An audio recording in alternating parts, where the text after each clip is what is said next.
Good morning बच्चों। एक बार पुनः ऑनलाइन क्लास में आपका स्वागत है। बीकॉम सेकेंड ईयर क्लास में ले रहे हैं आज, और जो टॉपिक चल रहा है वह टॉपिक है मोटिवेशन थियरी, अभिप्रेरणा के सिद्धांत। अभिप्रेरणा के सिद्धांत में हमने आपको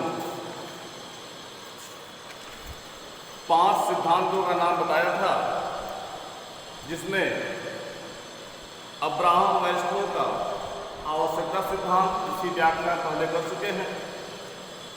मैकग्रेगर का एक्स और वाई सिद्धांत हम बता चुके हैं। आज हम अभिप्रेरणा के जेड सिद्धांत को पढ़ेंगे। अभिप्रेरणा का जेड सिद्धांत क्या होता है? यह सिद्धांत विलियम आउची द्वारा दिया गया है। जेड सिद्धांत के प्रतिपादक विलियम आउची है। नाम एक बार आप समझिए, विलियम आउची। इन्होंने इस सिद्धांत के अंतर्गत जापान की प्रबंधकीय विधियों या तकनीकों को अन्य राष्ट्रों में प्रयोग करने की बात सोची गई। वास्तव में जेड सिद्धांत मात्र अभिप्रेरणा से संबंधित न होकर के संपूर्ण प्रबंध के परिवर्तन से रखना चाहता है। जैसा कि इनका ये मानना है कि शायद जापान जैसे कंट्री में जो कर्मचारी होते हैं, तो कर्मचारी और प्रबंधक के बीच एक मजबूत घनिष्ठ संबंध होता है, और वो हमेशा नई नई तकनीक का प्रयोग करते हैं। इसी को लक्ष्य में रखते, इसी लक्ष्य को ध्यान में रख करके विलियम आउची ने जेड सिद्धांत को लागू करने के बाद हर जगह सोची। इसमें जो प्रमुख बिंदु है वह पहला है विश्वास। यानी जेड सिद्धांत मुख्यतः इस बात पर जोर देता है कि कर्मचारियों, पर्यवेक्षकों, प्रबंधकों, श्रम संघों आदि के बीच आपसी सद्भावना व विश्वास, अर्थात उपक्रम में विश्वास का वातावरण पैदा होगा तो टकराव नहीं होगा और कर्मचारियों को अधिकतम सहयोग मिलेगा। कहीं कहीं काम करते वक्त प्रबंधक और कर्मचारियों के बीच में एक टकराव होती है, और टकराव जो सबसे बड़ा कारण है वो होता है एक दूसरे पर विश्वास का न होना। तो एक दूसरे पर विश्वास जताना ही इस संगठन, इस सिद्धांत की सबसे बड़ी विशेषता है कि चाहे कर्मचारी हो, पर्यवेक्षक हो, प्रबंधक हो, ट्रेड यूनियन हो, एक दूसरे पर सब विश्वास करें और संगठन के अंदर ही कर्मचारी काम जहां करना है उसके अंदर विश्वास का वातावरण हमको पैदा करके चलना होगा, तभी संगठन मजबूत होगा। दूसरा हो जो दिया, संगठन कर्मचारियों के बीच मजबूत संबंध। यानी संगठन के अंदर जो प्रबंधन है और जो उसके अंदर काम करने वाले कर्मचारी हैं, उसके बीच में एक मजबूत संबंध हो। यानी यह सिद्धांत इस बात पर जोर देता है, यह सिद्धांत इस बात पर जोर देता है कि जापानी उपक्रमों की तरह हमें अपने जीवन पर्यंत रोजगार, स्वास्थ्यप्रद कार्य वातावरण, प्रजातांत्रिक प्रबंध और प्रोन्नति के अवसर जुटाने चाहिए। इससे कर्मचारियों में उपक्रम के प्रति निष्ठा बढ़ेगी। यानी हम अगर दूसरे के बीच संबंध मजबूत होगा तभी एक मजबूत संबंध बनेगा और एक दूसरे पर हम विश्वास करेंगे हमारी निष्ठा बढ़ेगी, कर्मचारियों की बदली नहीं होगी, कुल मिलाकर के दक्षता में वृद्धि होगी। तीसरा जो महत्वपूर्ण बिंदु है वह है कर्मचारी सहभागिता। कर्मचारी सहभागिता, एम्प्लॉयज पार्टिसिपेशन।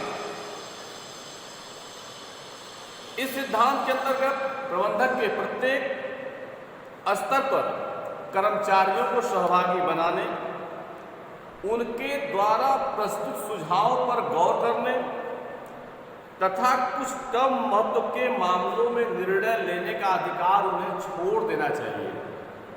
संगठन निर्णय ले, लेकिन महत्वपूर्ण बिंदुओं पर, जो कम महत्व के बिंदु हैं उस पर कर्मचारी स्वयं निर्णय ले, यानी उसका ईगो संतुष्ट होगा, तब वो अधिक उत्तरदायित्व पूर्ण तरीके से अपने कार्य को करेगा। तो कर्मचारियों सहभागिता जरूरी है। इसमें उनसे सलाह मशवरा किया जाए, प्रबंध समिति में उनको जगह दिया जाए, और जो कम महत्वपूर्ण बिंदु के कार्य होते हैं उसका निर्णय लेने का अधिकार स्वयं कर्मचारियों को दिया जाए। जो चौथी विशेषता है वह है कोई औपचारिक संगठन न होना।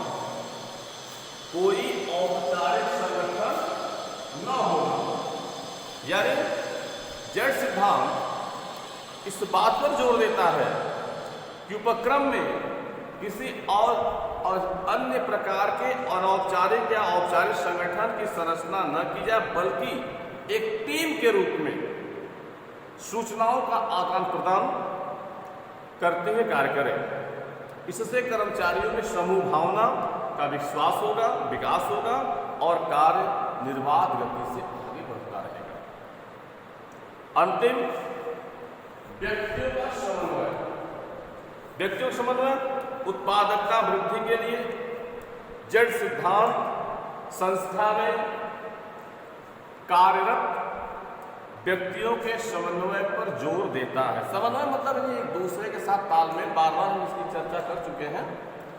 तो जितना अच्छा समन्वय होगा, यानी एक दूसरे के साथ तालमेल बैठाना, एक दूसरे की भावनाओं को समझना, इसमें कर्मचारियों के अंदर जो समूह भावना का विकास होगा, तो चाहे भौतिक संसाधन हो, टेक्नोलॉजी के समन्वय पर नहीं। सिद्धांत यह बताता है कि नेतृत्व द्वारा मानव संसाधन का विकास और समन्वय ही उपक्रम की सफलता को सुनिश्चित करेगा। यानी जितना ज़्यादा समन्वय होगा, एक कर्मचारियों के बीच में जितना ज़्यादा तालमेल होगा, संगठन का भविष्य उतना ही अधिक होता है। तो इस प्रकार से विदीय बाउची ने इन 5 विशेषताओं के दम पर जेड सिद्धांत का प्रतिपादन किया और सभी प्रकार संगठनों पर लागू करने का विचार किया। तो जेड सिद्धांत